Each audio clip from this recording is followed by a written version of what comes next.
State bank of India officers অ্যাসোসিয়েশনের উদ্যোগে প্রত্যেক বছরে পুজোর আগে রক্তদান শিবিরের আয়োজন করা হয়। প্রত্যেক বছরে নেই এই বছরেরও শনিবার স্টেট ব্যাংক অফ ইন্ডিয়া অফিসাররা আগরতলা প্রেস ক্লাবে তাদের 13তম রক্তদান শিবিরের আয়োজন করে। তাদের এই রক্তদান শিবির 2012 সাল থেকে শুরু করেছিল। তার মধ্যে 2020 সাল থেকে 2021 সাল কোভিডের যে মহামারী সৃষ্টি হয়েছিল তার মধ্যেও তাদের এই কর্মসূচি অব্যাহত রয়েছে।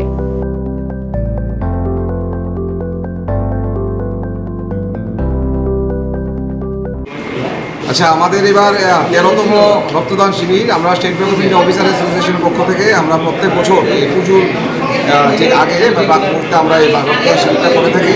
এটা আমাদের একটা বার্ষিক অনুষ্ঠান। আমাদের বিভিন্ন সামাজিক যে কর্মকাণ্ড থাকে তার মধ্যে বার্ষিক ক্যাম্পটা রক্তদান শিবিরটা একটা অন্যতম। আমরা 2012 সাল থেকে শুরু করেছিলাম। তার মাঝখানে যে 2020 এবং 2021 সারা বিশ্ব দেশ এবং রাজ্যে আমরা কোভিডের যে প্রতিবারই দেখতে পেয়েছি, তার মধ্যেও কিন্তু আমরা state bank of India officer association আমরা এই ব্লাড ডোনেশন ক্যাম্পটা আমরা বন্ধ করিনি। তো এইবারও আমাদের এক্সপেকটেশন রয়েছে আমরা মোর দেন 50 ডোনার আমাদের সমস্ত সারা রাজ্যের স্টেট ব্যাংক অফ ইন্ডিয়ার যে সমস্ত অফিসাররা রয়েছেন তারা আজকে রক্তদান শিবিরে অংশগ্রহণ করছেন।